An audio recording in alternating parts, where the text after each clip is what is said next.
السلام عليكم ورحمة الله وبركاته. الحمد لله نحمده ونستعينه ونستغفره ونعوذ بالله من شرور أنفسنا ومن سيئات أعمالنا من يهده الله فلا مضل له ومن يضلل فلا هادي له وأشهد أن لا إله إلا الله وحده لا شريك له وأشهد أن محمدا عبده ورسوله أما بعد. கண்ணியத்திற்குரிய எல்லாம் வல்ல அல்லாஹ் ஜல்ல ஷானஹு தஆலாவின் நல்லடியார்களே, மூட நம்பிக்கை ஒழிப்பு மாநாட்டு விளக்க கூட்டத்திலே கடந்து வந்த பாதை என்கிற தலைப்பு எனக்கு தரப்பட்டுள்ளது. இந்த தலைப்பு ஏன் தரப்பட்டுள்ளது என்று சொன்னால், நாம் எந்த பாதையிலே பயணித்தோமோ அந்த பாதையிலிருந்து அதிகமானவர்கள் விலகி சென்று வேறு பாதையை நோக்கி போய்விட்டார்கள் என்ற காரணத்தினால்தான் அந்த கடந்து வந்த பாதையை நினைவுபடுத்த வேண்டும் என்பதற்காக இந்த தலைப்பு தரப்பட்டிருக்கிறது. நம்ம எந்த பாதையை கடந்து வந்தோம்? ஆரம்ப காலத்தில் மதுஹபில் இருந்தோம், தரீகாவில் இருந்தோம், முன்னோர்கள் சொன்னதுதான் மார்க்கம் என்று நம்பி இருந்தோம். அது எல்லாமே தவறு. அல்லாஹ்வுடைய வேதத்தில் சொல்வதுதான் மார்க்கம், நபிகள் நாயகம் ஸல்லல்லாஹு அலைஹி வஸல்லம் அவர்கள் காட்டிய வழிதான் மார்க்கம், இந்த இரண்டை தவிர மார்க்கம் இல்லை என்று போதனை செய்து அந்த கொள்கையை நிலைநாட்டுவதற்காக பல தியாகங்கள் செய்து அதைத்தான் நம்ம மக்களுக்கு பிரச்சாரம் செய்தோம். அந்த கொள்கையை ஏற்றுத்தான் மக்கள் கூட்டம் கூட்டமாக இந்த ஏகத்துவ பாதையில பயணிக்க வந்தார்கள். அப்ப அல்லாஹ்வுடைய மார்க்கத்தில் வஹி மட்டும்தான் மார்க்கம் என்கிற ஒரு நிலையில் பயணித்த நாம அதை உடைக்கிய சொல்வதாக இருந்தால், தமிழ்நாடு தௌஹீத் ஜமாத்துங்கிற ஒரு இயக்கம் அந்த கொள்கையை விட்டு மாறிவிட்டதா இல்லையா? அதை நான் உங்களுக்கு முதல்ல தெளிவுபடுத்துகிறேன். அவர்களுடைய கொள்கை என்னை ஆக்கிவிட்டார்கள் என்று சொன்னால், சஹாபாக்கள் நபிகள் நாயகம் ஸல்லல்லாஹு அலைஹி வஸல்லம் தோழர்கள் இருக்கிறார்களே, அவர்கள் எந்த தவறும் செய்யாதவர்கள். அவர்கள் இஸ்லாத்தை ஏற்பதற்கு முன்னால் தான் தவறு செய்தார்கள்.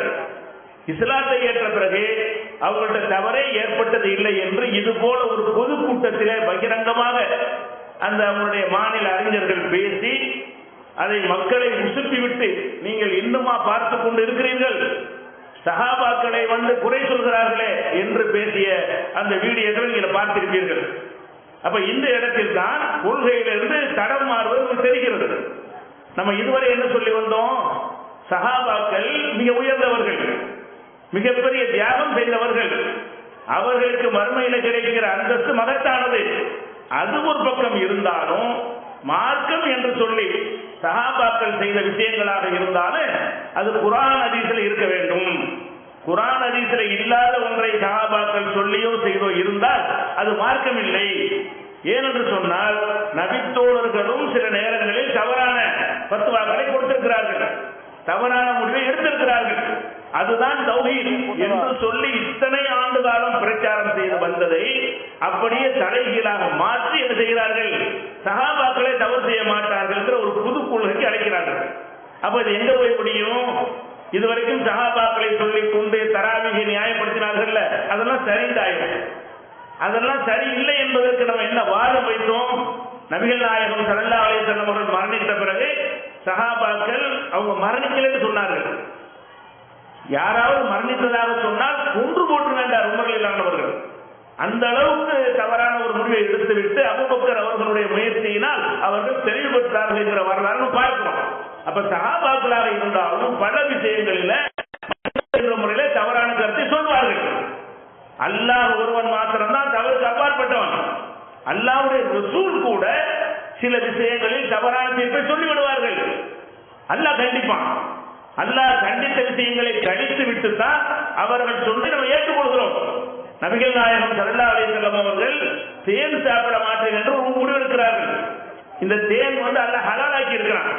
அல்லாஹ் ஹலாலாக்கிய தேனை ஹராம் என்று சொன்ன காரணத்தினால் நபிகள் நாயகம் ஸல்லல்லாஹு அலைஹி வஸல்லத்தை கண்டித்து அல்லாஹ் வசனத்தை அருளுகிறான். யா அய்யுஹன் நபியு லிம துஹர்ரிமு மா அஹல்லல்லாஹு லக, அல்லாஹ் உனக்கு ஹலாலாக்கியதை நீ எப்படி ஹராமாக்குகிறாய்? அப்ப இதுல என்ன விளங்குது? நபிகள் நாயகம் ஸல்லல்லாஹு அலைஹி வஸல்லம் அவர்களாக இருந்தாலும் சில நேரங்களில் அல்லாஹ்வுடைய முடிவுக்கு பொருத்தமில்லாத ஒன்றை சொல்லிவிட்டால் அல்லாஹ் கண்டித்து திருத்துகிறான் என்று சொன்னால் நபி அல்லாஹ்வுடைய கருத்தை எப்படி ஏற்றுக்கொள்வது? மதுஹப்வாதிகள் இதைத்தான் ஆதாரமாக காட்டினார்கள், தரிகாவாதிகள் இதைத்தான் ஆதாரமாக சஹாபாக்கள் பெரியார்கள் என்று ஆதாரம் காட்டினார்கள். அந்த ஆதாரங்கள் தவறு என்று உடைத்து பேசி வந்த நாம இப்ப டிஎன்ஏ குழு என்ன மாற்றிக்கொண்டார்கள், சஹாபாக்கள் தவறுக்கு அப்பாற்பட்டவர்கள் என்று சொன்னால் அவங்க சொன்னதெல்லாம் எதிலிருந்து திரும்பி வந்தோமோ அதை நோக்கி செல்கிறார்கள். அந்த பாதை மறந்துவிட்டார்கள். அது மாத்திரமில்லாம இந்த மதுஹபை பின்பற்றக்கூடியவர்கள் என்ன வாதத்தை வைத்து நியாயப்படுத்துவார்கள்? குர்ஆன்ல ஒரு வசனம் இருக்கிறது, அத்தியுல்லாஹ் வ அத்தியுர் ரசூல் வ உலில் அம்ரி மின்கும். அல்லாஹ்வுக்கு கட்டுப்படுங்கள், ரசூலுக்கு கட்டுப்படுங்கள், உங்களில் அதிகாரம் உள்ளவர்களுக்கு கட்டுப்படுங்கள் ஒரு வசனம் இருக்கிறது. இந்த வசனத்தை வைத்துக் கொண்டு அதிகாரமுடையவர்கள் என்றால் யாரு? நாங்க தான், எங்க இமாம்கள் தான், எங்க பெரியார்கள் தான் மதுஹபை பின்பற்ற வேண்டும். மதுஹபை பின்பற்றுவது குர்ஆன் ஆதாரம். என்ன ஆதாரம்? அல்லாஹ்வுக்கு கட்டுப்படுங்கள், ரசூலுக்கு கட்டுப்படுங்கள், உலில் அம்ரி மின்கும், உங்களில் அதிகாரம் உள்ளவங்க கட்டுப்படுங்க. நல்லா சொல்றாங்க. இந்த அதிகாரம் உடையவர்கள் யார் தெரியுமா? அவங்க தான் ஷாஃபி இமாமு, ஹனபி இமாமு, மாலிக் இமாமு, ஹம்பலி இமாமு, முன்னோர்கள், பெரியார்கள், சேகுமார்கள், இவங்க தான் சொன்னார்கள். அப்ப அதுக்கு நம்ம என்ன பதில் சொன்னோம்? அதிகாரம்ங்கிற வார்த்தைக்கு என்ன அர்த்தம்? பவர், ஆட்சி அதிகாரம். ஆட்சி அதிகாரம் உள்ள எல்லா அரசுக்கும் கட்டுப்படணும். மார்க்கத்தில் ஆட்சி அதிகாரம் உள்ளவர்கள் சில சட்டங்களை போடுவார்கள். அது மார்க்கத்துக்கு சம்பந்தம் இல்லாத விஷயமாக இருக்கும், நாட்டுடைய நிர்வாகம் சம்பந்தப்பட்ட விஷயங்களாக இருக்கும். இருந்தால் அதற்கு கட்டுப்பட வேண்டும் என்று அல்லாஹ் சொல்லி காட்டுகிறான். அது கூட அவர்கள் குர்ஆனுக்கு மாற்றமா சொன்னார்களே, ஆனால் ஒரு தூகையிலல்லா அல்லாஹ்வின் பக்கம் என்ன செய்யுங்க, திருப்பி விடுங்கள் என்று அல்லாஹ் திருமறை குர்ஆன்ல கண்டிஷன் போடுறான். இப்படி நம்ம விளக்கம் சொன்னோம்ல, இப்ப என்ன ஆயிட்டாங்க தெரியுமா? அதிகாரமுடையவர்கள் கட்டுப்படுங்கள் சொன்னா நாங்க ஜமாத்துல என்ன சொல்ல கட்டுப்பட வேண்டும், மார்க்க விஷயமாக தப்பா பத்துவா கொடுத்தாலும் கட்டுப்பட வேண்டும். இதை சொன்னவர்களுக்கு பதில் நாம கொடுத்து வந்தோம் 25 வருஷங்களாக.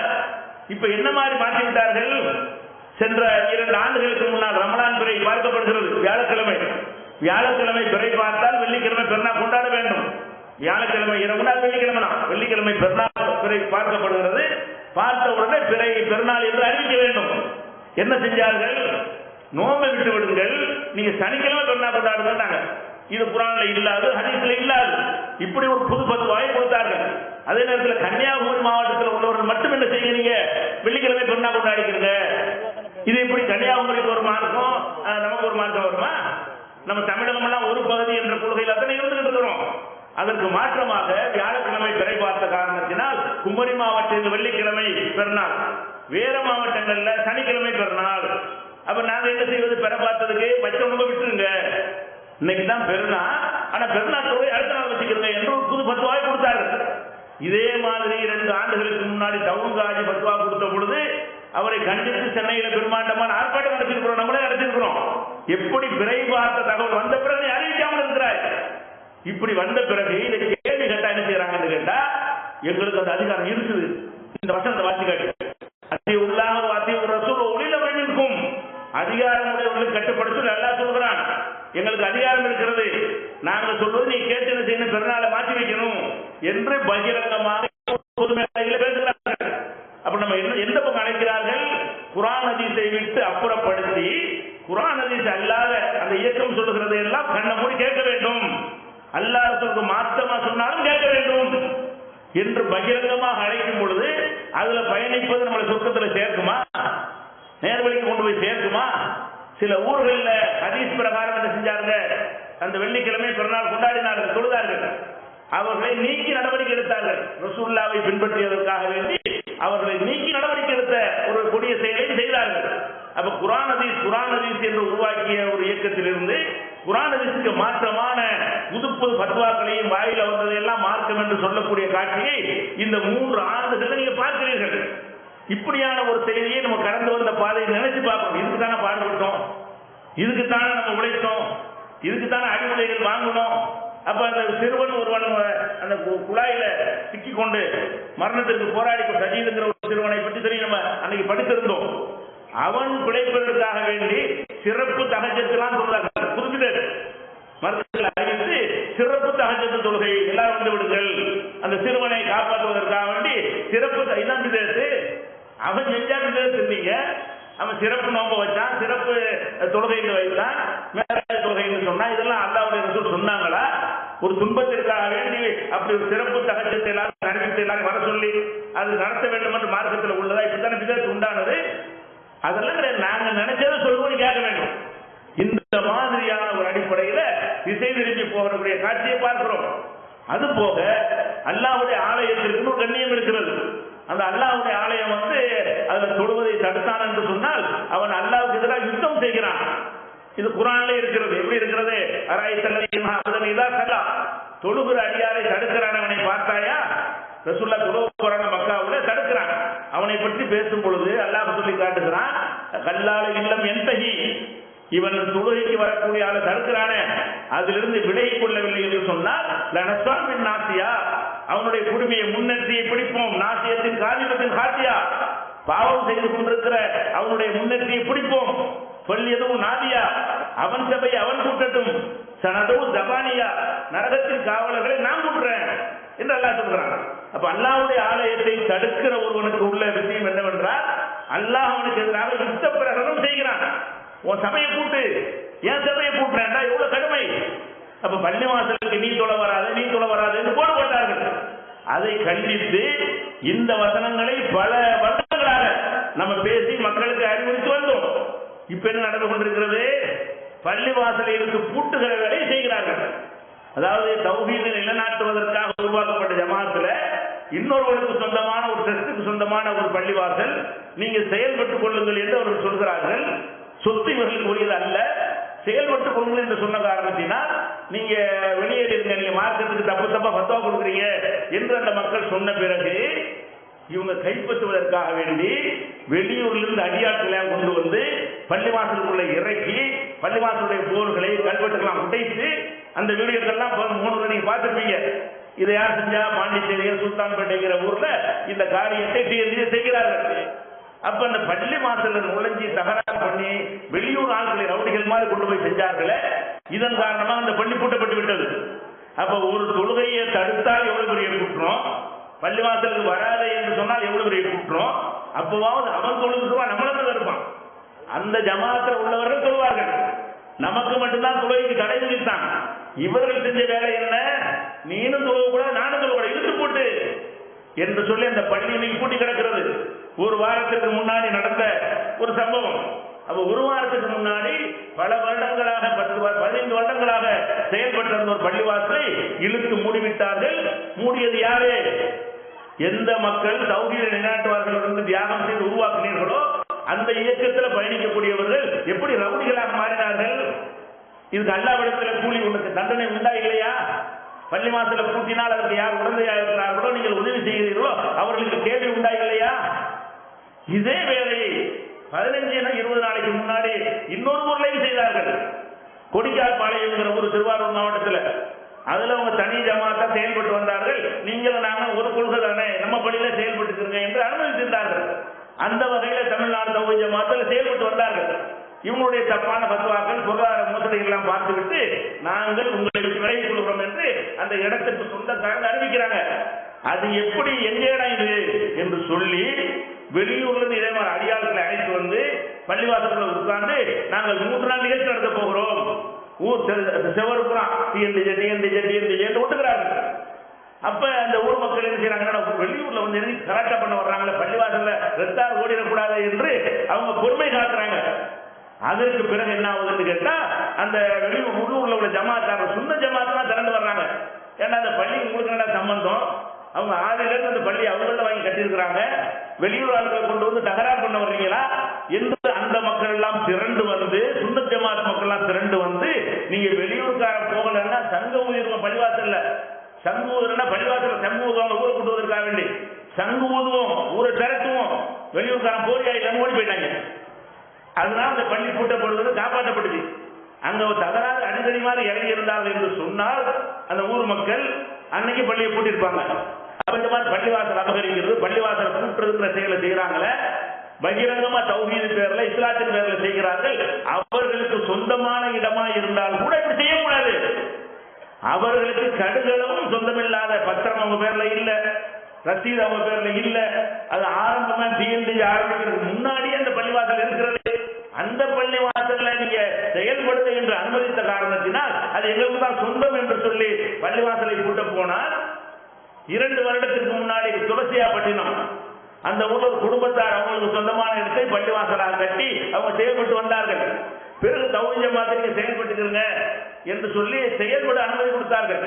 இவங்களுடைய தவறான பத்துவாக்கள் ஊழல்கள் எல்லாம் வெளியே வந்த பிறகு உங்களோடு இருந்தால் நாங்களும் பாவியாகிடுவோம், நாங்கள் தனியாக செயல்படுகிறோம் என்று அறிவித்துவிட்டு அவங்க தனியாக 2 வாரம் செயல்படுறாங்க. 3வது வாரம் வெளியூர்ல இந்த படையை இறக்கி இமாம் மெம்பர்ல ஏறாரு.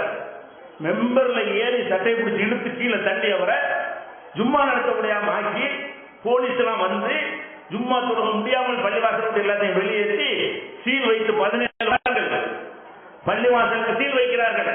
இது எதன் பேர்ல செய்யறாங்க? தௌஹீத் பேர்ல, மார்க்கத்தின் பெயர்ல. இது போய் அடியார்களை பார்த்தாங்கன்னா யாரு? தௌஹீத் சொல்லக்கூடிய ஆட்கள். அப்ப தௌஹீத் என்கிற ஆட்கள் எந்த மாதிரி இன்னைக்கு மாறி இருக்கிறார்கள் என்று சொன்னா, அன்னைக்கு மக்காவில் இருந்த அபூஜஹல் கூட்டத்தார்கள் என்ன மாதிரி செஞ்சார்களோ, எவ்வளவு ஒரு சுற்றுலா தொழுது கொண்டிருக்கும் ஒட்டகை வைத்தார்களோ, பள்ளிவாசல சொல்லக்கூடாது தடுத்தார்களோ, அப்படியான கூட்டத்தை உருவாக்குவதற்கு தான் நிறுத்தம் சொல்லுவோமா? அதுக்கு தான் தியாகம் பண்ணீங்களா? அதுக்கு தான் அடிமதை வாங்கினீங்களா? அதுக்காகத்தான் பொருளாதாரத்தை வாரி வாரி கொடுத்தீங்களா? அப்ப அந்த மாதிரி எதை எதிர்த்து நம்ம களம் கொண்டு வந்திருக்கிறோமோ அந்த விஷயங்களை ஒவ்வொரு பள்ளிவாசலாக தகராறு செய்து கூட்டி கொண்டு வர வருகிறார்கள் என்று சொன்னால் இது தௌஹீதா? இது என்னது? சிந்திச்சு பார்க்க வேண்டும். இது மதுகட்டில் கூட அவர்கள் செய்ய மாட்டார்கள். ஒரு தனிநபர் குறையாத ஊர்ல தனிநபர் அவர் தன்னுடைய வீட்டை வந்து காலி செய்து குடிசையில இருந்து கொண்டு இது தௌஹீத் பள்ளியாக இருக்கட்டும், வாடகை இல்லாம பயன்படுத்திக் கொள்ளுங்கள் என்று அந்த சம்சதிக்கிற சகோதரர் தன்னுடைய இடத்தை கொடுத்தார். வாடகை எல்லாம் இல்லாம பல வருடங்கள் அதில் செயல்பட்டு வந்தார்கள். கொஞ்ச நாள பார்க்கிறாரு, இவங்க தௌஹீத் இல்ல, மார்க்கத்துக்கு விரோதமா இருக்கு, பேசுறதெல்லாம் பொய்யா இருக்கிறது. இதையெல்லாம் பார்த்த பிறகு என்ன செய்யறாருன்னு கேட்டா, நாங்க நீங்க வெளியேறிக்கிறீங்க என்று சொல்லுகிறாரு. இவங்க என்ன செய்யறாங்க? நீதிமன்றத்தில் போய் ஓடியா வாடகை ரசீது கொடுத்த மாதிரி ரெடி பண்ணி வாடகைலாம் கொடுக்கல, அவங்க வாடகை வாங்கவும் இல்லை, இலவசமாகத்தான் பயன்படுத்த கொடுத்தார்கள். நாங்கள் பல வருடங்களாக வாடகைக்கு இருக்கிற ஒரு இடம், வாடகை கொடுத்த ரசீது ஏதோ இருக்கிறது, எங்களை வெளியேற்றக்கூடாது என்று நீதிமன்றத்தில் கேச போட்டு நினைஞ்சாங்க, அதை அபகரித்து வைத்துக் கொண்டார்கள்.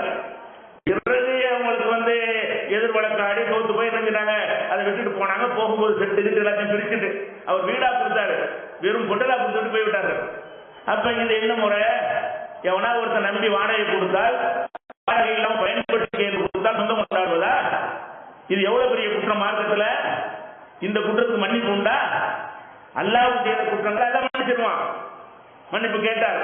மனிதனுக்கு செய்யற குற்றத்தை, அந்த மக்களுக்கு செஞ்ச குற்றத்தை எப்படி மன்னிப்பான்?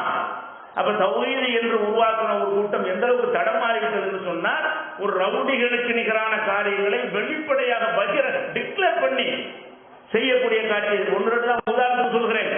பல ஊர்களில் இந்த மாதிரி பள்ளிவாசல் கூட்டுவது, பள்ளிவாசல் தகராறு பண்ணுவது, வாடகைக்கு இருக்கிறதை காலி செய்ய சொன்னால் கூட்டி விடுவோம், மரியாதை என்று அவனை மிரட்டுவது, இந்த மாதிரியான விஷயங்கள் எல்லாம் அரசியல்வாதிகள் ரவுடிகள் செய்வார்கள் என்று கேள்விப்பட்டிருக்கிறோம். தௌஹீத் பேரால் செய்யக்கூடிய காட்சியை தான் நம்ம பார்க்கிறோம்.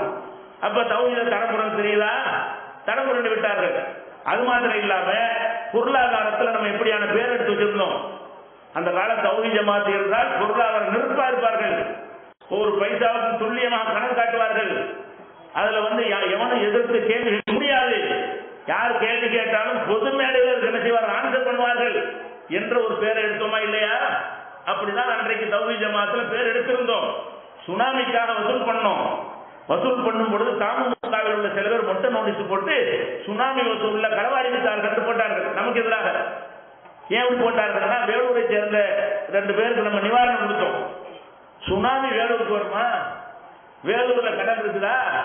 கடல் இல்லாத ஊருக்கு சுனாமி வரும் என்று நாம போட்டு அந்த கடலை வைத்து களவாடித்தார்கள். சுனாமி இல்லாத ஊருக்கு சுனாமி கொடுத்து விட்டார்கள் என்று நோட்டீஸ் போட்டார்கள். இப்ப நாம என்ன செஞ்சோம்? இதுக்கு வந்து ஆன்சர் பண்ணணும். ஆன்சர் என்ன? 2வது சொல்றேன். அவங்களுக்கு சவால் விட்டோம், சுனாமி கணக்கு தானே நீ மக்கள் மத்தியில் வச்சுக்கீங்கள, அப்ப நம்ம இதை பத்தி ஒரு பொது விசாரணை வச்சுக்கணும். யார்கிட்ட பொது விசாரணை? முஸ்லிம் லீக், தேசிய லீக், ஜமாத் இஸ்லாமி, ஜமாத் உலமா, இஸ்லாமிய விழிப்புணர்வு கழகம், சங்கத்தை எல்லாம் அழைத்து எங்க 2 பேருக்கு பஞ்சாயத்து நீங்க கணக்கு பார்த்து வைங்க. தாமுக ஊழல் பண்ணாங்க சுனாமியில, நாங்க ஊழல் பண்றோம்னு சொல்றாங்க. எங்களுடைய சுனாமி கணக்கு எல்லாம் தருகிறோம், அவங்களும் தரட்டும். நீங்க ரெண்டு கணக்கையும் அலசுங்க, நாங்கள் விசாரணையாக வந்து உட்கார்றோம், நீங்கள் அளிக்கிற தீர்ப்பு கட்டுப்படுகிறோம் சொன்ன உடனே அந்த 7 இயக்கத்தார்கள் ஒத்துக்கொள்கிறார்கள். ஒத்துக்கொண்டு கடிதம் கொடுக்கிறார்கள். டிஎம்எம்கே ஒத்துக்கொண்டார்கள். ஒத்துக்கொண்ட பிறகு கணக்கு காட்டினா அதில் மாற்றிடுவோம், ஏன்னா நிறைய ஊழல் பண்ணியிருக்கிறாங்க என்ற காரணத்தினால கடைசியாக நாங்கள் இதுக்கு வர தயாராக இல்லை, பகிரங்கம் அறிவித்து விட்டு அவங்களுடைய ஒரு மண்டபத்தை வாடகைக்கு பிடித்து எங்க மக்களும் கணக்கு காட்டிவிட்டோம். கணக்குல சண்டை வந்தா இருதரப்பையும் விசாரிக்கிற ஒரு பொது ஆள் இருந்து பண்ணணும். நானே எனக்கு கணக்கு கட்டின சரியா வருமா? என் கணக்கு சரியில்லைன்னு கேள்வி வந்தா நான் சரியாத்தான் வைத்திருக்கிறேன் நானே சொல்லிக் கொண்டால், நானே எனக்கு தீர்ப்பளித்தால் சரியா வருமா? வராது. அந்த மாதிரி செய்தார்கள். அப்ப அந்த மாதிரி ஓடி ஒளிந்தார்கள் என்பதை நம்ம தெளிவாக சுனாமி திருடர்களின் துரோக வரலாறு என்கிற தலைப்புல நம்ம ஆன்லைன் பிஜையில் ஆட்சிகள் இன்னைக்கு பார்த்துக் கொள்ளலாம். அதுல விரிவாக விளக்கி இருக்கிறோம். அப்ப நம்ம மேல ஊழல் குற்றச்சாட்டு சொன்னா அதை எப்படி எதிர்கொண்டிருக்கிறோம் வந்து சொல்லு பார்த்தோம். யாரு வேண்டாம் நடுவரை வச்சுக்க என்று அவ்வளவு நெஞ்ச நிமிர்த்து சொன்னோம்ல, அது நம்பிக்கை மக்களுக்கு ஏற்படுத்தல. ஏற்பட்ட காரணத்தினால வாரி வாரி வழங்கினாங்க. இன்றைக்கு என்ன நிலைமை? நாம வந்த பிறகு ஒரு பொதுக்குழு கூட்டுகிறார்கள். அந்த பொதுக்குழு என்ன செய்கிறார்கள்? சிறுவர் இல்லத்துடைய கணக்கை வாசிக்கிறார்கள். பொதுக்குழு வாசித்த கணக்கு, புறம்போக்கு சொன்ன கணக்கு இல்ல, ஊகமாக அவதூறாக நானா அள்ளி போடுற கணக்கு இல்ல. பொதுக்குழுல மக்களை ஒரு கிளை உறுப்பினர்களை வைத்துக் கொண்டு அந்த கணக்கை வாசிக்கிறார்கள். அதாவது 7,34,00,000 ரூபாய் அதுல செலவு இருப்புன்னு சொல்லுகிறார்கள். இருப்புன்னு சொல்லிவிட்டு அதுல 6 கோடி ரூபாய்க்கு சொத்து வாங்கணும், 54 லட்சம் ரூபாய்க்கு சிறுவர்களுக்கு செலவு பண்ணியிருக்கிறோம் ஒரு வருஷத்துக்கு என்று கணக்கு காட்டினாங்க.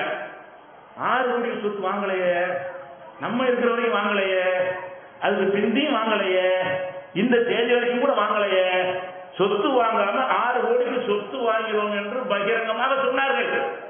அப்ப நம்ம கேள்வி கேட்டோம், என்னடா இது எவ்வளவு பெரிய கொள்ளை, இது சொத்து வாங்கிட்டோம் கணக்கு காட்ட என்ன அர்த்தம்? அந்த ரூபா கணக்குல வராதுன்னு அர்த்தம். 6 கோடி ரூபாயை சொத்து வாங்கிட்டோம் என்றால் அடுத்த வருஷம் காசு கணக்கு காட்ட வேணாம். எந்த சொத்து எவன் கேட்கலன்னு வைய, அது பினிஷ் முடிஞ்சு போச்சு. அந்த 6 கோடி ரூபாய் என்ன வேண்டாலும் செய்யலாம். 6 கோடி ரூபாய்க்கு சொத்து வாங்கணும்னு சொன்னீங்களே, அந்த சொத்து பத்திரத்தை வெளியிட முடியுமா? சொத்து வாங்கப்படவில்லை, போய் இந்த டிஎன்டியை களவாடி விட்டார்கள் பகிரமா குற்றம் சாட்டுறேன். நான் அவதூறு சொன்னால் என் மேல வழக்கு போட்டு பார்ப்போம். அவதூறு சொல்றேன்ல, என் மீது போலீஸ்ல கம்ப்ளைண்ட் கொடு, நீதிமன்றத்தில் வழக்கு போடு, நான் களவாடி நான் நிரூபிக்கிறேன். அப்ப அதுல செஞ்சார்கள். முதியோர் இல்லத்து கணக்கை வாசிக்கும் பொழுது 1 கோடிய சில்லறைக்கு சொத்து வாங்கணும்னு வாசித்தார்கள். முதியோர் இல்லத்துக்கு எந்த சொத்து வாங்கப்படவே இல்லை. அந்த சொத்து கூட இலவசமாக கிடைத்த ஒரு சொத்து தான். அது நடக்கிற இடம் வந்து காசு கொடுத்து வாங்கின சொத்து இல்லை, இலவசமாக கிடைத்தது. அது கட்டுறது கூட ஸ்பான்சர் மூலமா கட்டப்பட்டது, வசூல் பண்ணி கட்டினது இல்லை. முதியோர் சொத்து வாங்கின வகையில வந்து 1,24,30,00,000 ரூபாய் என்று செஞ்சாங்க, கணக்கு காட்டினாங்க. முதியோர்களுக்கு வாங்கின சொத்து எது சொல்லு? வாலி வசூல். அப்பங்க நிறைய செலவாயிருக்கான், வாலி வந்து வசூல் கொடுங்க, எங்களுக்கு ஒன்றும் கிடையாது. நல்லா கவனிக்கணும். இது வந்து மக்களை எல்லாம் கூட்டி வைத்து பொதுக்குள்ள யாரு? அவங்களுடைய மாவட்ட நிர்வாகிகள், அவங்களுடைய கிளை நிர்வாகிகள் அழைத்து வைத்து அவங்கள ஏமாத்துறாங்க. எங்கடா சொத்துன்னு கேட்டா அது சொத்துக்கு பதில் இல்லை. அப்புறமே என்னாச்சு? திருப்பி திருப்பி திருப்பி திருப்பி கேள்வி கேட்ட உடனே அதனுடைய கணக்கு என்னவென்று சொன்னால் அப்படின்னு ஒரு கணக்கு ஒன்று வாசிக்கிறாங்க. என்ன கணக்கு வாசிக்கிறாங்க? 20 வருஷத்துக்கு முந்தி வாங்கின சொத்து, 15 வருஷத்துக்கு முந்தி வாங்கின சொத்து, 10 வருஷத்துக்கு முந்தி வாங்கின சொத்துக்கெல்லாம் இருக்குல்ல, இந்த அங்க வாங்கணும். இந்த வருஷத்துக்கு கணக்கு வாசிக்கிறாங்க. இந்த வருஷத்துக்கு கணக்குல தான் 6 கோடி சொத்து வாசிக்கிறார்கள். என்ன சொத்துன்னு கேட்டா, மதுரையில ஒரு இல்லம் இருக்கிறது, அங்க ஒரு இல்லம் இருக்குது, அதெல்லாம் பொய் விஷயம். இப்படி கணக்கு வாசிக்கிறார்கள். அது எப்போ உள்ளதுன்னு பாத்தீங்கன்னா, டிஎன்டி ஆரம்பிக்கிறதுக்கு முன்னாடி உள்ள ஒரு சொத்து, அது பில்டிங் இலவசமா தந்தார்கள். அதை நாங்க கட்டணும் கணக்காட்டுறாங்க. மதுரையில் உள்ள அந்த இடம் ஒரு பள்ளிக்கூடம் நடத்தி கொண்டு வந்தார்கள். அவங்க எங்களுக்கு பள்ளிக்கூடம் நடத்த முடியல, நீங்களே நடத்தி கொண்டு தந்தார்கள். அதை மதத்தாக நடத்தி கொண்டு நம்ம காசு கொடுத்து வாங்கல, நம்ம காசு கொடுத்து கட்டல, அதை கட்டணும், அதுக்கு செலவு பண்ணணும் கணக்கு வாசிக்கிறார்கள். அது மாத்திரம் இல்லாம அந்த அந்த பொதுக்குழுவுக்கு முன்னாடி என் கைவசத்துல 6,5 கோடி ரூபாய் அமானியமா தந்து வைத்திருந்தார்கள். அமானியமா தந்த காசை தூக்கி உடனே கேட்டாலும் கையில கொடுத்து விட்டோம், வைத்துக் கொள்ளலாம். அவங்க செஞ்ச வேலைக்கு வந்து நான் நல்ல காரியம் நான் செலவழிக்கிறேன்னு சொல்ல முடியும். ஆனாலும் அமைப்பு ரீதியா கொடுத்தது கேட்கிறாரு, கொடுத்து விட வேண்டும். அதை யார் போலீஸுக்கு கம்ப்ளைண்ட் பண்ண முடியாது, ஏன்னா அது கணக்கு காட்ட முடியாது அவர்களால. அதனால அந்த 6,5 கோடி நான் கொடுத்துருக்கிறேன். அந்த ரூபாயை கணக்கு கொண்டு வந்தாங்களா? இருப்புல அந்த 6 கோடி சொல்லணும்ல, ஜமாத்துல இருப்பு இந்த 6 கோடி பிளஸை இவ்வளவு ரூபான்னு காட்டணும்ல, அதை கணக்கில் காட்டவில்லை. இப்படி அந்த பொதுக்குழு கணக்குல அவ்வளவு அயோக்கியம் பண்ணினார்கள். சரி, ஒரு நாளைக்கு என்ன செலவு, மாசத்துக்கு என்ன செலவு, அதுக்கு கணக்கு காட்டுகிறார்கள். ஒரு வருஷத்துடைய செலவு 2 கோடியே 4 லட்சம் என்று கணக்கு காட்டுகிறார்கள். அது மாதிரி இதர செலவு என்று 1 கோடியே 50 லட்சம் என்று காட்டுகிறார்கள். அப்ப 3.5 கோடி ரூபாய் ஆச்சு. 3.5 கோடி ரூபாய் என்று சொன்னால் மாசத்துக்கு சுமார் 30 லட்சம் ரூபாய் நிர்வாக செலவா. நிர்வாக செலவு ஆபீஸ் நடத்துறாங்களே, ஆபீஸ் சொந்த பில்டிங், வாடகை கூட கிடையாது, சொந்த பில்டிங்கில் ஆபீஸ் நடத்துவதற்கு மாத செலவு 30 லட்சம் என்று கணக்கு வாசிக்கிறாங்க. 30 லட்சம் கணக்கு காட்டு பார்ப்போம். பெரிய பெரிய கார்பரேட் கம்பெனிக்கு 30 லட்சம் ஆகாது. மாசம் 30 லட்சம் ரூபாய் செலவு பண்ணியதாக அந்த மக்களை ஏமாத்தி கணக்கு வாசிக்கிறீங்களே, மாசம் 30 லட்சம் ரூபாய் செலவு பண்ணினீர்களா என்று கேட்டோம். அதுக்கு இன்னைக்கு வரைக்கும் பதில் இல்லை. அது ரொம்ப கம்மி, இதோட கூட செலவாகும், நான் கம்மி பண்ணிருக்கோம்னு சொல்லி லண்டன்ல உள்ள சகோதரர்களுக்கு ஆன்லைன்ல விளக்கம் சொல்லும் போது பதில் சொல்கிறாங்க. அப்ப நீங்க சிந்திச்சு பாருங்க, ஒரு மாசத்துக்கு 30 லட்சம் ரூபாய் செலவுனா என்ன கணக்காகும்? ஒரு நாளைக்கு 1 லட்சம் ரூபாய், ஒரு நாளைக்கு 1 லட்சம் ரூபாய் நிர்வாக செலவு பண்றாங்க. ஒரு நாளைக்கு 1 லட்சம் ரூபாய் பண்ண முடியுமா? அப்ப நிர்வாக செலவு என்று சொல்லி அவர்கள் கார்பரேட் சம்பளத்தை எடுத்துக் கொள்கிறார்கள். இல்லைன்னா 3.5 கோடி ரூபாய்க்கு கணக்கு காட்டு. ஒரு வருஷத்துக்கு 3.5 கோடி ரூபாய் செலவாகிறது. இன்னென்ன வாய்க்கு கணக்கு காட்டு. வாடகை வைக்க எவ்வளவு, சம்பள வகைக்கு எவ்வளவு, கரண்ட் பில்லு எவ்வளவு, எலக்ட்ரிக் பேப்பர் பின்னு ஊசி குண்டு ஊசி செலவுகள், இந்த வகைக்கு எவ்வளவு ஆகும், டெலிபோன் பின்னு எவ்வளவு, இதை காட்டு, கணக்கு காட்டு. 3.5 கோடி ரூபாய் காட்ட முடியுமா? 2 கோடி காட்ட முடியுமா? 1 கோடி காட்ட முடியுமா? 50 லட்சம் காட்டுவான் அதிகபட்சம் 1 லட்சங்களை செஞ்சா. அப்ப 3 கோடி ரூபாய் கூடுதலான ஒரு கணக்கை காட்டினால் இது எப்படி நேர்மையாக இருக்கும்? அப்பட்டமாக களவாடி விட்டார்கள் என்று சொல்லி குற்றச்சாட்டு சுமத்தி நம்ம என்ன சொல்றோம்? நீ களவாங்கவில்லை என்று சொன்னால் அதுக்கு ஒரே சவால், வா பொது இடத்துக்கு வா, நான் நிரூபித்து காட்டுறேன். பொது இடத்தில் பேசினால் ஐடி பிரச்சனை, வருமான வரி பிரச்சனை வரும்னு சொல்லியா? வேணாம், ஒரு ரூம்ல ரகசிய அறையில பேசுவோம், பல இயக்கத்துக்காரங்க நடுவில் வச்சுக்கிடுவோம், எந்த வீடியோவும் பண்ண வேணாம். அவங்க சொல்ற தீர்ப்புக்கு நானும் கட்டுப்படுறேன், நீயும் கட்டுப்படு. அதுக்கு வரையான்னு கேட்கிறோம். அதுக்கு வந்தா என்ன உங்களுக்கு எல்லாத்தையும் ஆக்கி வர்றான்? நாம ஒரு ரூம்ல அறையில் இருந்து கொண்டு கணக்கு கொண்டாந்து போடுங்க, கேள்வியை நான் கேட்கிறேன், நடுவரை பார்த்துக் கொண்டிருப்பார்கள், அவங்க தீர்ப்பளிப்பார்கள். பிஜே பொய்யா சொல்கிறார், அவங்க என்ன அம்பலப்படுத்தட்டும், இல்லை இவர் களவாடி விட்டார்கள், ஒன்னே அம்பலப்படுத்தட்டும். இதுக்கு கட்டுப்படும். கணக்கெல்லாம் வெளியில சொல்லி உன்னை மாற்றி விட மாட்டாங்க. இந்த நிபந்தனைக்கு வர்றியான்னு கேட்டா அதுக்கு மாட்டேங்கிறாங்க. அப்ப இந்த பொருளாதாரத்தை எவ்வளவு நம்பிக்கை பெற்று அன்னைக்கு செஞ்சோம். 1000 ரூபாய் களவாடி விட்டார்கள் ஒருத்தர சொல்ல முடிந்ததா? இன்னைக்கு எத்தனை கோடிகள் சொல்ல முடிகிறது? அத்தனை கோடிகளுக்கும் பதில் இல்லை. அப்ப ஜமாத்து வளர்ந்து காசு பணம் உண்டான பிறகு இது எப்படி களவாடு என்பதிலேயே அவருடைய கவனம் செலுத்துகிறீர்கள். பார்க்கிறீர்கள், இந்த கஜா புயல் வந்தது, எவ்வளவு கஷ்டமான நேரத்தில் வந்த புயல் எவ்வளவு பாதிக்கப்பட்டுச்சு. பெரிய பெரிய தென்னந்தோப்புகள் எல்லாம் அப்படி வேரோட சாய்ந்து உண்மையா போய்விட்டது. நேற்று பணக்காரர்கள் இருந்தோம்னா நீங்க சாப்பாட்டு கஷ்டப்படுறோம், அவ்வளவு பெரிய கஷ்டப்படக்கூடிய ஒரு நிலைமையை அவங்க சந்தித்தார்கள். அந்த கஜா புயலுக்காக வசூல் பண்ணினார்கள். தமிழ்நாடு முழு வசூல் பண்ணினார்கள், ஒவ்வொரு கிளைகள்ல வசூல் பண்ணினார்கள், ஒவ்வொரு ஜும்மாவில் வசூல் பண்ணினார்கள். வசூல் பண்ணி அந்த பணத்தை மக்களுக்கு கணக்காட்டணும்ல, நிர்வாகத்துக்கு வசூல் பண்ற கணத்தை மக்களுக்கு காட்ட வேண்டியதில்லை. பொதுவான ஒரு நிவாரண பணிக்கு வாங்கினோம் என்று சொன்னால் அந்த நிவாரண பணி இவ்வளவு வந்தது, இந்த ஊருக்கு இவ்வளவு செஞ்சோம், இந்த ஊருக்கு என்னென்ன வாங்கி கொடுத்துருக்கிறோம் என்று விவரத்தோடு கணக்கு வெளியிடணும்ல. கணக்கு வெளியிட்டாங்க, உணர்வு பத்திரிகையில கணக்கு வருகிறது. அந்த கணக்கை பார்க்குற அதிர்ச்சி, அவ்வளவு பொய். அந்த கணக்கின் பிரகாரம் செலவிடப்படலை. நான் விசாரிச்சு உறுதி செஞ்சு கொண்டேன். அந்த கணக்கில் தவறு இருக்கிறது, ஊழல் இருக்கிறது என்று நான் பகிரங்கமாக லைவ்ல சொல்லி, இந்த கணக்கில் ஊழல் இருக்கிறது, நான் இந்த கேள்விக்கெல்லாம் பதில் சொல்லி என்று அவங்க வெளியிட்ட கணக்கில் கேள்வி கேட்டேன். அடுத்த வாரம் நாங்கள் திருத்தி வெளியிடுவோம், தவறுதலாக கணக்கு போட்டு விட்டோம், திருத்தி வெளியிடுவோம் என்று சொன்னார்கள். 3 வருஷம் சின்ன திருத்துறாங்க, கணக்கில் பிழை ஏற்பட்டு விட்டது, திருத்தி வெளியிடுவோம் என்று சொல்லி 3 வருஷம் திருத்தி வெளியிடல. திருத்தி வெளியிட்டாலும் மாற்றி சொன்ன, திருத்தி வெளியிட்டாலும் நீங்கள் கஜா புயலுக்கு வசூலித்த பணத்தை களவாடி நான் நிரூபிக்கிறேன் என்று சொன்னால் நெஞ்ச நிமிஷத்துக்கிட்ட நீங்க நிரூபிக்கணும். என் கேள்வி எதிர்கொள்ளணுமா இல்லையா? அப்ப அந்த சந்தேகத்தை மக்களுக்கு தீர்க்கணுமா இல்லையா? நீங்க ரகசிய அறையில் பேசுனதுல கேள்வி கேட்கிறேன். உணர்வுல வந்தது, நான் கேட்கிற கேள்வி கேட்கிறதெல்லாம் நீங்கள் அபிஷியலா வெளியிட்ட கணக்கு, நீங்கள் பொதுக்குள்ள வாசித்த கணக்கு, அந்த கணக்கில் தான் நீங்கள் களவாடி விட்டீர்கள் என்று நான் குற்றம் சுமத்தினால் அது இல்லை நிரூபிக்கணுமா இல்லையா? நான் நிர்ணயிக்க கூப்பிடுறேன், வா பொது இடத்துக்கு வா. அப்ப அவ்வளவு பெரிய பொருளாதார ஊழல் பண்றாங்களே, எப்படிப்பட்ட ஒரு காரியத்தை கொடுத்ததெல்லாம் செலவழித்திருக்கிறார்கள். அதே மாதிரி நீங்கள் ஜக்காத்து என்று நம்பி கொடுக்கிறோம். இந்த ஜக்காத்துங்கிற பணம் வந்து ஏழை பாளையங்களுக்கு பங்கு வச்சு கொடுக்கறதுக்காக உள்ளதுதான். மருத்துவ உதவி, இந்த மாதிரி வாழ்வாதார உதவி, விதவை பெண்களுக்கு தையல் மிஷின் வாங்கி கொடுக்கிற உதவி என்று நாங்கள் இருக்கும்போதெல்லாம் அந்த மாதிரியான நிவாரணங்களை கொடுத்து வந்தோம்.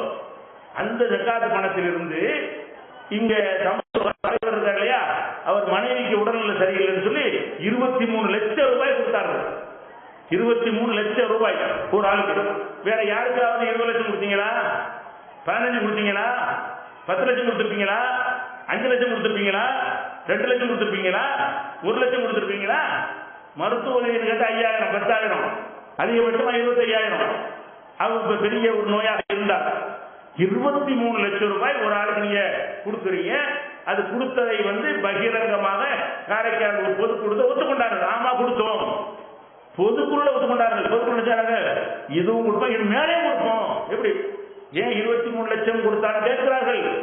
அவர் செஞ்ச தியாகத்திற்கு மேலே நாங்கள் கொடுப்போங்கிறாங்க. அப்ப எப்படி இது நம்ம என்ன நம்பி கொடுக்கிறோம்? மருத்துவ உதவின்னா எல்லாருக்கும் கொடுக்குறது பாடுபட்டானா எல்லாத்துக்கும் ஒரு 22 லட்சம் கொடுத்தா இவருக்கு 23 லட்சம் கொடுத்தா பரவாயில்லை. 20,000, 15,000 கொடுத்துருக்கும் பொழுது நீ ஒரு 50,000 கொடு, சரி பாடுபட்டவரு, அதை மக்கள் ஏற்றுக்கொள்வார்கள். 23 லட்சம் மருத்துவத்திற்கு நீங்கள் கொடுத்தீர்கள் என்று கணக்கு காட்டினீர்கள். அப்ப அந்த கணக்குக்கு வந்து மார்க்கத்தில் அனுமதி இருக்கிறதா?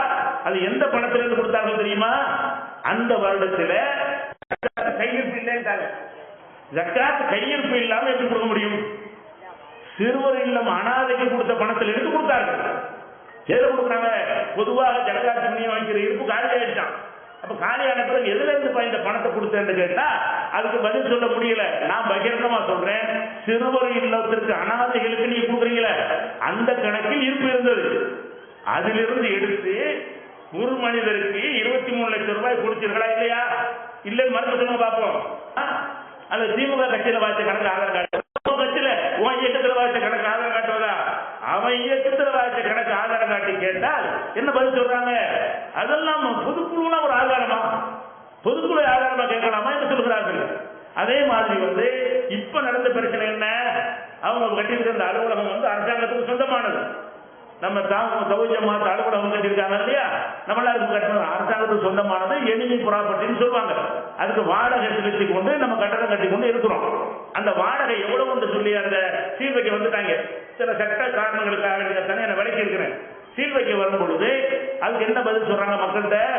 பள்ளிவாசலை கூட்டம் வந்துட்டான், மக்களே தரங்கள் பள்ளிவாசலை கூட்டம் தான். உங்களை என்ன மாதிரி சொல்றார்கள்? பள்ளிவாசல் அலுவலகத்தை கூட்டம் வந்திருக்கிறான். அதுவும் சட்டவிரோதமாக நம்ம கட்டுற அனுமதி வாங்க கட்டியிருக்கிறோம். அதுக்காக சீல் வைக்க வந்திருக்கிறோம். அந்த உண்மையை சொல்லி கூட்டுவதற்கு பதிலாக பள்ளி வாசலை கூட்டுவதற்கு வந்து விட்டார்கள். மக்களே தரங்கள் கலைத்தலை முற்றுகை எடுக்கிறது என்று சொல்லி உங்களுக்கு பிஸ்கெட் பண்ணாங்களா இல்லையா? தவறா உங்களை வழி நடத்தினாங்களா இல்லையா?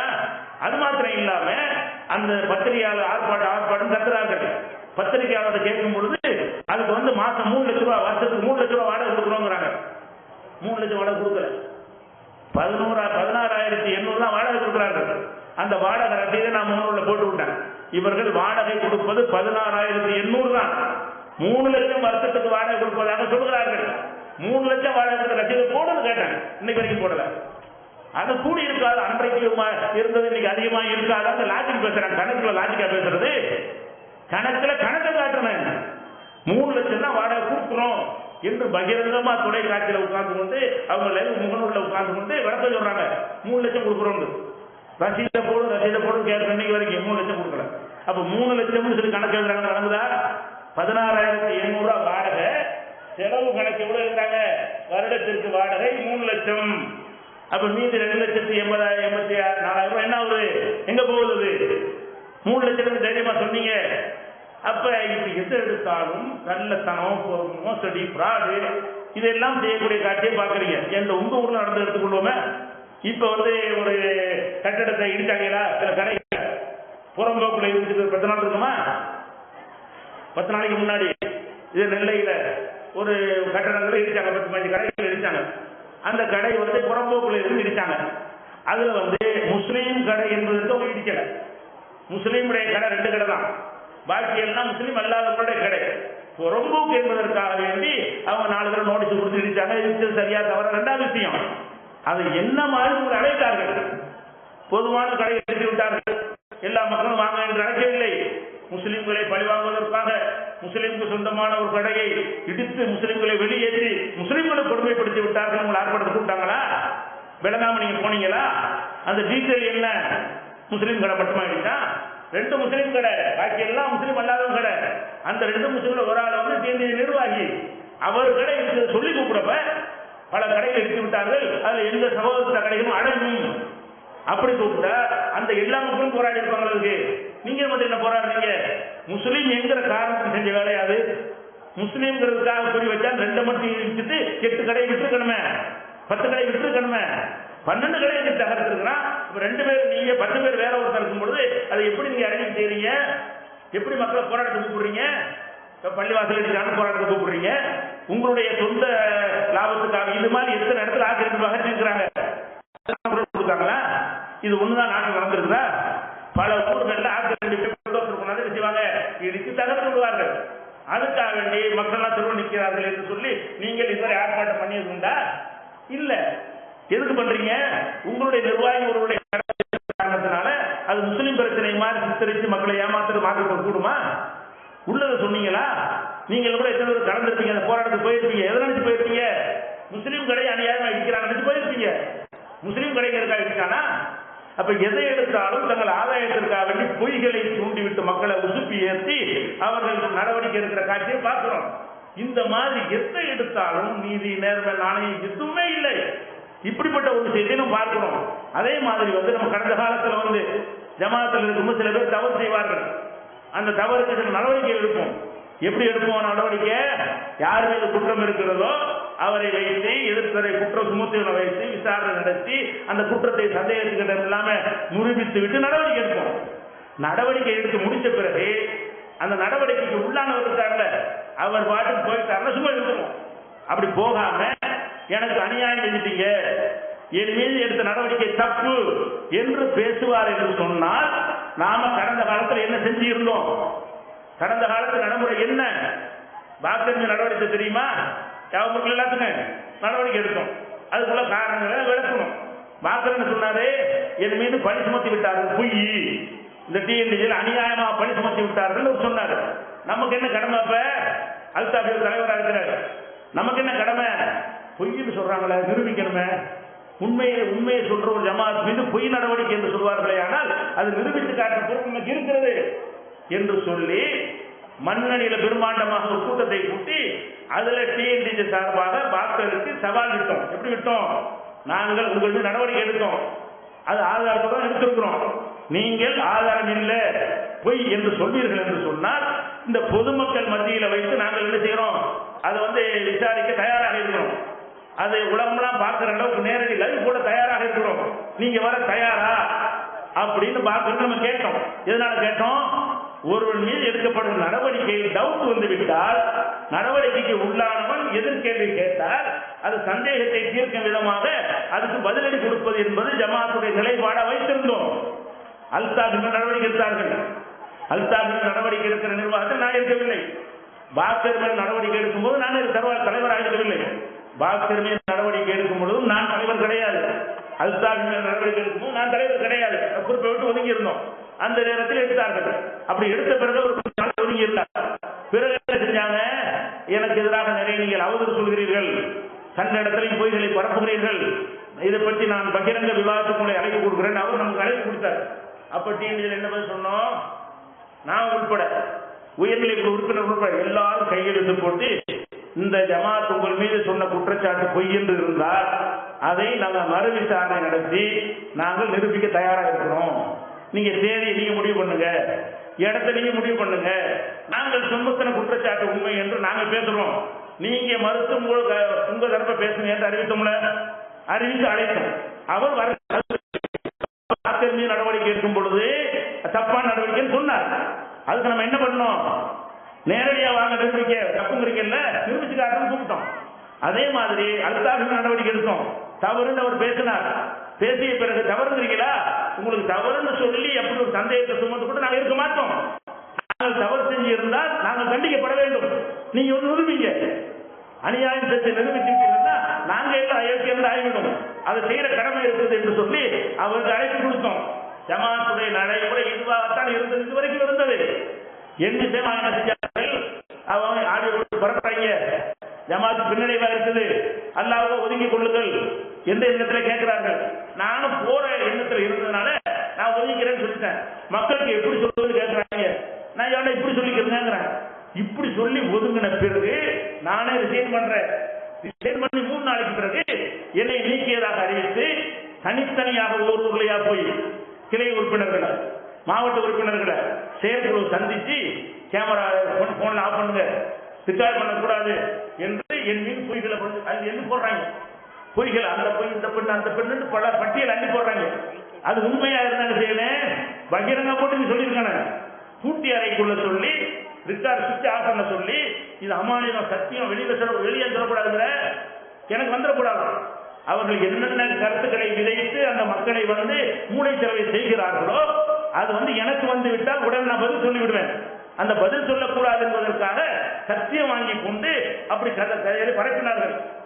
அதுல நான் நல்லா இருக்க மாட்டானா, அவன் என்ன செஞ்சுட்டான், அவன் தெரியாம இருக்காரு அவங்க பேசுறான், எனக்கு அனுப்பி விட்டான்.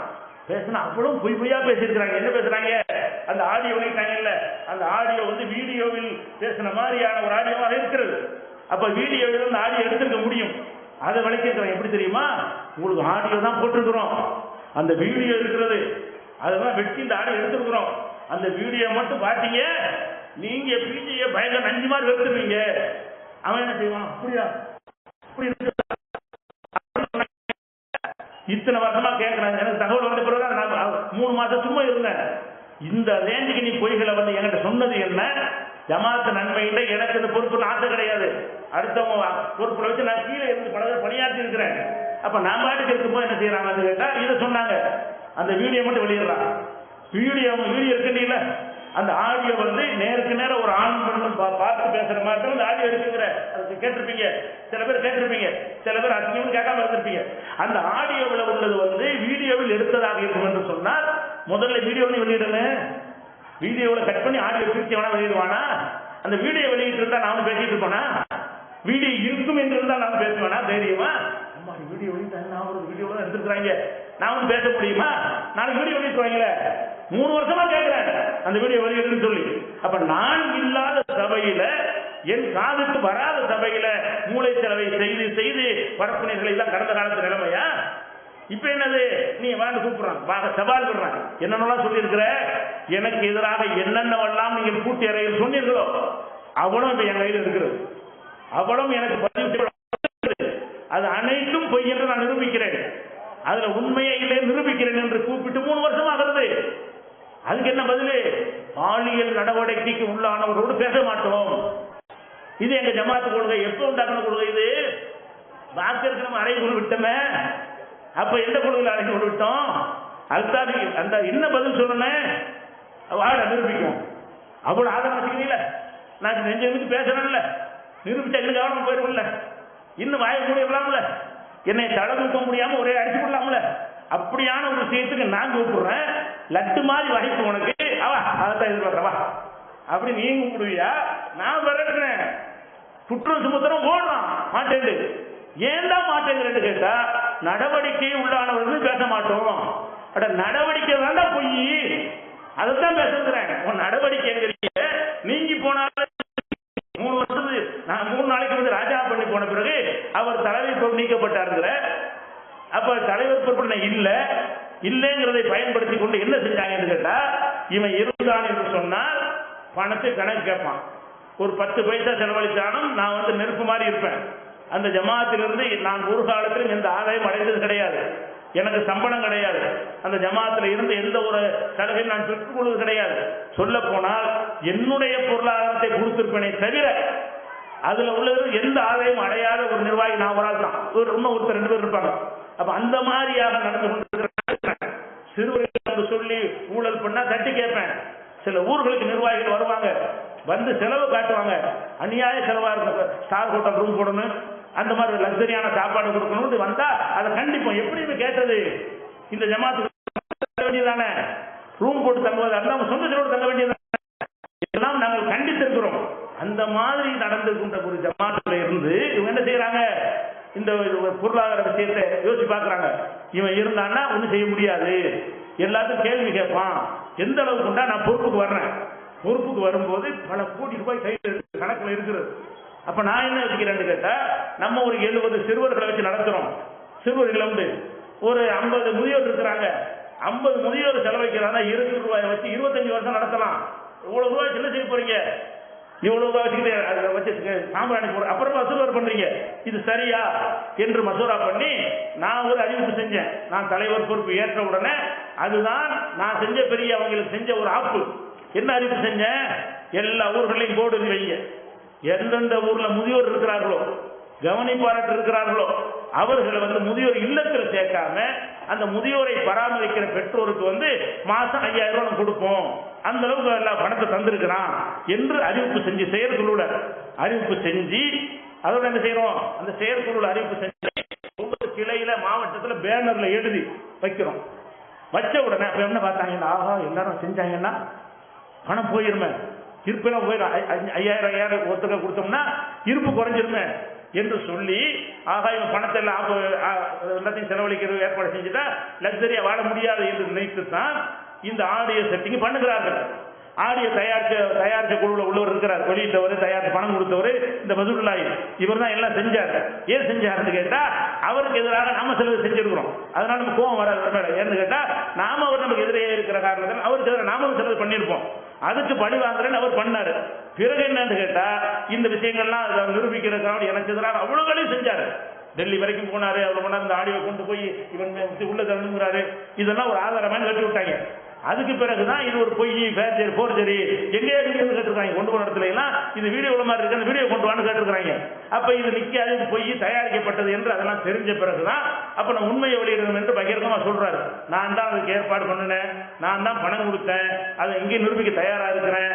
நான் நினைத்தால் அவங்க எவ்வளவு செலவழிச்சு அவர் என்னோட என்னை பத்தி பேப்பர்லாம் செய்தி வந்துச்சு, அது எல்லாம் இவர் தான் செஞ்சிருக்கிறார். அவரே சொல்ற விஷயம் தான், அவரே சொல்லியிருக்காரு. சில பேட்டி மணி இந்துல எல்லாம் பயங்கரமா என்னை பத்து போட்டு பயங்கரமா அதுக்கெல்லாம் பணத்தை கொடுத்து அந்த செய்திகள்லாம் வர வச்சேங்கிறார்.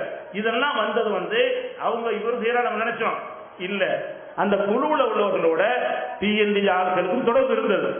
இதை வச்சு இவனை விரட்டிட்டா இனிமே உள்ள வர முடியாது, கேள்வி கேட்க முடியாது, பணத்தை பத்தி இவன் எதுவும் பேச முடியாது. நம்ம ஜமாத்துல இல்லைன்னாக்கிட்டா ஏன் சொல்ல நம்ப மாட்டாங்க. அந்த ஒரு நிலைமையை ஆக்கின பிறகுதான் களவாட முடியும் என்றதற்காக செஞ்ச சதிதானை தவிர, நீ உண்மையாளனா இருந்தா என்ன செய்யணும்? நான் எதுவும் யாரும் ஒதுங்கி போன வராது, எனக்கு இது விருப்பமே கிடையாது. எந்த காலத்திலையுமே ஒவ்வொரு தடவை இழுத்து கொண்டு வந்தா செய்வாங்க. பொறுப்புல உட்காருங்க, எனக்கு வியாபாரம் இருக்கு, தொழில் இருக்குது, நான் வெட்டியா இருக்க மாட்டேன், எனக்கு தெரிஞ்ச ஆய்வு செய்வேன், மீதி நேரம்னா எனக்கு வியாபாரத்தை நான் பெருகி கொண்டு போய் கொண்டிருப்பேன்.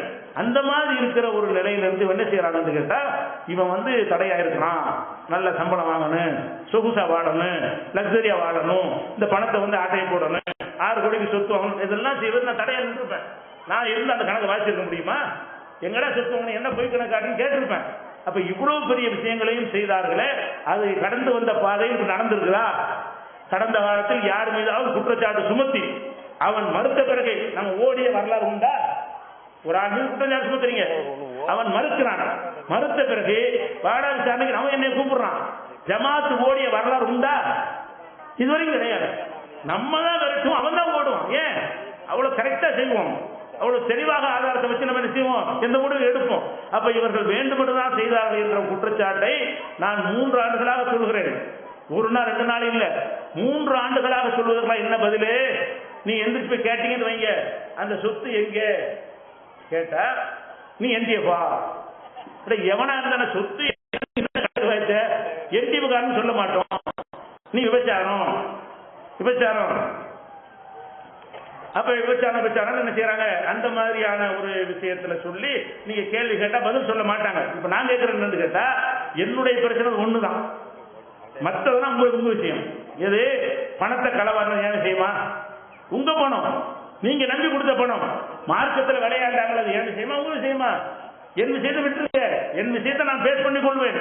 நீங்க உலகமே திறந்து வந்தாலும் சரி, நான் தப்புனா தப்புமே, சரினா சரிமே, பின்வாங்கி ஓட மாட்டேன். அப்ப அந்த மாதிரி நான் அறைகூர் விட்டுக் கொண்டு இருக்கும் பொழுது கூட பூட்டி அறைக்குள் என்னை பற்றி சொன்ன விஷயத்தை உங்களுக்கு நிரூபிக்க இயலுமா?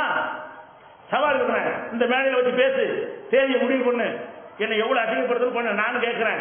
அப்ப நீ செஞ்ச அவ்வளவு செல்லும் பொருள்களும் வெளியே வரும். நீ எந்த ஒரு இன்னும் சொல்ல போனா ஒரு மேடையில் ஒருத்தர் பேசலாம், நடவடிக்கை நீக்கிட்டோம்னு சொல்லிவிட்டு நீங்கள் நினைத்துக் கொண்டிருக்கிறீர்கள் நான் சும்மா விட மாட்டோம், இவரை என்ன செய்வது என்பதற்கு ஆதாரத்தை தேடிக் கொண்டிருக்கிறோம். இப்ப நடவடிக்கை எடுத்துக்கிட்டு நேதாஜி நகர்ல விளக்கு கொடுக்க போறாங்க, விளக்கு கொடுக்கிற சபையில சொல்றான் இவருக்கு எதிராக ஆதாரத்தை தேடிக்கொண்டிருப்பான. நடவடிக்கை எடுக்க முந்தில ஆதாரம் வச்சிருக்கானே, நடவடிக்கை எடுத்தது ஆதாரம் இல்ல, எங்கடான்னு கேட்கும் பொழுது தேடிக்கிட்டு இருக்கிறோம், இனிமே தேடி எடுப்போம். அப்ப உண்டாக்குறவங்க விளங்குதா? என்ன விளங்குது? காசு கொடுத்து அது உண்டாக்குற வேலையை செய்கிறார்கள், விளங்குதா இல்லையா? அப்ப இந்த மாதிரியாக அந்த பொருளாதார விஷயம் தான் அளவுக்கு மிஞ்சி குவிந்த பொருளாதாரம் கெடுத்து விட்டது. எனக்கு அந்த பொருளாதாரத்தில் இருந்த நாட்டம் இல்லாமல் இருந்து என்னைக்கு யாரும் என்ன சொல்ல முடியாது. ஜமாத்திலிருந்து ஆதாயம் அடைஞ்சான், பொருளாதார திரட்டான்னு சொல்ல முடியுமா? நான் பல லட்சங்கள் ஜமாத்து நான் கொடுத்திருக்கிறேன், பல செலவுகளை நான் சுமந்திருக்கிறேன், தவிர நான் ஜமாத்தை வைத்து நான் பொழைப்பு நடத்தும் கிடையவே கிடையாது. அந்த டிவி ப்ரோக்ராம் நடத்துறீங்க, என்னுடைய பயானை வச்சு தான் சகர் ப்ரோக்ராம் நடத்துனீங்க, அதுல விளம்பரம் கிடைக்கும், வருஷத்துக்கு 5 லட்சம் 10 லட்சம் சம்பாதிப்பீங்க, நான் தானே பேசுறேன் நானும் நடத்துக்கிறேன்னு சொன்னா உங்களுக்கு என்ன சொல்ல முடியும்? ஜமாத்து நடத்தட்டும். என்னுடைய சீடிகளை போட்டு அநியாய விலைக்கு போட்டு வித்து ஜமாத்து வருமானத்தை நீங்க உண்டாக்குனீங்க, அப்ப யாருடைய சீடி விற்காது, என்னுடைய சீடிகள் விவாதங்கள் போக்குவரத்து அது காசாக்குனீங்க, அது நான் தானே பேசுறேன், ஏன் உரை தானே, நான் தான் சம்பாதிப்பேன்னு சொன்னா அதை நீங்க சம்பாதிச்சுக்கிட்டீங்க. அப்ப எந்த ஒரு விஷயமா இருந்தாலும் நான் அதுல இருந்து ஒரு ஆதாயத்தை எதிர்பார்க்காமல் நான் போய்கிட்டு இருக்கிறேன். இவன் இந்த பண விஷயத்தில் நெருப்பாக இருக்கிறான், இவனை வைத்துக் கொண்டிருந்தால் இஷ்டத்துக்கு ஆட்டம் போட முடியாது என்கிற காரணத்திற்காகத்தான் இப்படியான ஒரு விஷயத்தை செய்திருக்கிறார்கள் என்று உங்களுக்கு நான் குற்றம் சுமத்துகிறேன்.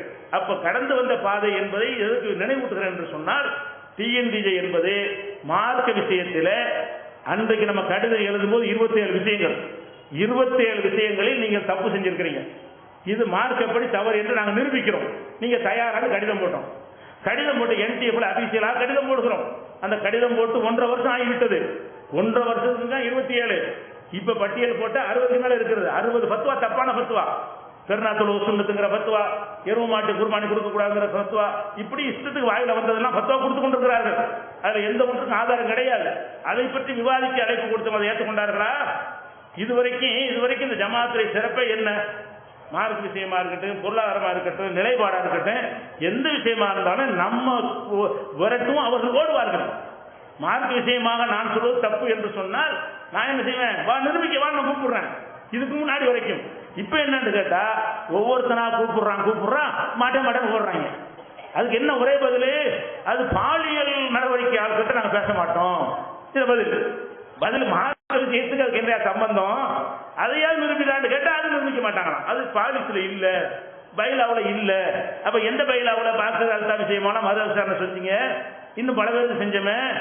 அப்ப எதுக்கு உண்மையை நீங்க வழங்கி கொள்ள வேண்டும் என்று சொன்னால், இந்த ஜமாத்து மதுஹபை விட மோசமாக மாறிவிட்டது. வாயில் நினைச்சதையெல்லாம் பத்துவான்னு கொடுக்கிறார்கள், விட்டு அடிக்கிறார்கள். இன்னுதான் கிடையாது, குர்ஆன் ஆய்வுலாம் கிடையாது. என்ன வேண்டாலும் சொல்லலாம், கேட்பார்கள்.